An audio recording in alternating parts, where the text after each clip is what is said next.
Class 9th के सभी विद्यार्थी ध्यान दें, जो आपका 7 दिसंबर के दिन हिंदी का पेपर अर्धवार्षिक होने वाला है, जिसका सेट डी में आज की इस वीडियो में पढ़ाने वाला हूं। सभी प्रश्न का हम उत्तर देखने वाले हैं। बड़े तरीके से जिस विद्यार्थी को 75 में से 75 अंक चाहिए, वो इसको पूरा देखिए, लास्ट तक अच्छे से मेहनत करने में जुड़ जाएगा। वो पूरे वीडियो को लास्ट तक देखिएगा। क्लियर साथियों? तो बिना देरी किए, टाइम ना गवाते हुए आपका पहला प्रश्न पर ले चलता हूँ। श्री कृष्ण भक्ति शाखा के प्रतिनिधि कवि हैं सूरदास। मेघ आए थे तो बन ठन कर आए थे। वीर रस का स्थायी भाव उत्साह होने वाला है। क्लियर है? और चौथे की बात करूं तो आपका 1 और 5 में द्वंद्व समाज, और छठे में क्या आ जाएगा?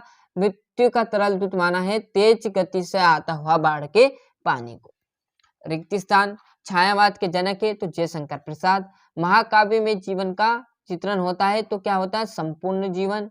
छंद के प्रकार होते हैं तो 2। क्लियर है? बड़े तरीके से देखिए ना। चौथा है जूता महंगा होता है तो हमारी टोपी से, क्योंकि जो पगड़ी होती बुजुर्ग की वो बहुत महंगी, उसके सम्मान होता है उनका। शब्द के पहले जुड़ने वाले उपसर्ग कहलाते हैं। बिल्कुल उच्च शिक्षा आ जाएगा। यहाँ से जोड़ी है तो क्या है? पहली जोड़ी रसखान, तो रसखान है। काव्य काव्य की आत्मा, कही अंकों वाली। नाटक, तो बड़े तरीके से यहाँ पर जोड़ी भी थोड़ी चुन कम कर दो, जिससे कि आपको पूरा अच्छे से दिख सके। देखिए शहद इब्राहिम आ जाएगा, दूसरे में आ जाएगा रस, तीसरे में आ जाएगा नाटक। चौथे की बात करूं तो पूर्व प्रधानमंत्री।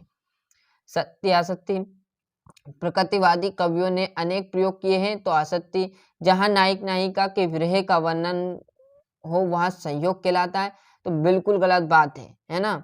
और ही मात्र भर निपात शब्द सत्य। क्लियर है?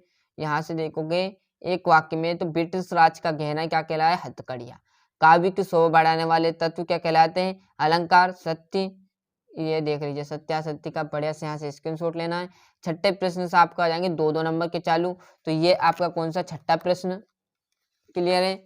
ये आपका 7वां, 8वां, 9वां, 10वां। क्लियर है?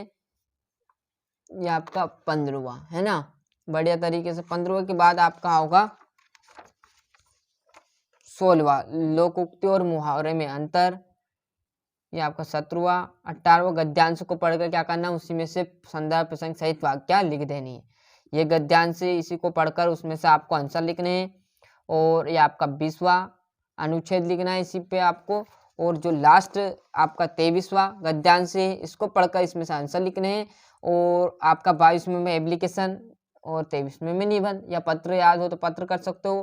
क्लियर? जो आपको उचित लगे वो कर सकते हो। मैं आपको यहाँ पर कोई नहीं कहूँगा कि आप एप्लीकेशन करो कि निबंध करो कि यहाँ पर आपके जो है वो पत्र करो। क्लियर? आपके जिस बच्चे ने जो करा वो आप लिख दीजिएगा। दोनों आएंगे, ऐसे थोड़ी पत्र भी आएगा और एप्लीकेशन भी आएंगे। तो इस प्रकार मैंने आपको हिंदी का सेट डी अच्छे से बताया साथियों, पूरा समझाया। जिस विद्यार्थी को 75 में से 75 चाहिए वो पूरा वीडियो देख लिया, अब आराम से याद करने में जुड़ जाएगा। अच्छे से मेहनत करना। ऑल सब्जेक्ट के पेपर डल चुके, नहीं देखे तो जरूर देखिएगा। पीछे मत रहेगा साथियों, सब फटाफट देख रहे हैं, फिर बाद में मत बोलिएगा कि सर अच्छे से अंक नहीं आ पाए, तो फिर मेरी जवाबदारी नहीं है। पेपर बताना मेरा काम भी है, बाकी याद करना आपके हाथों में।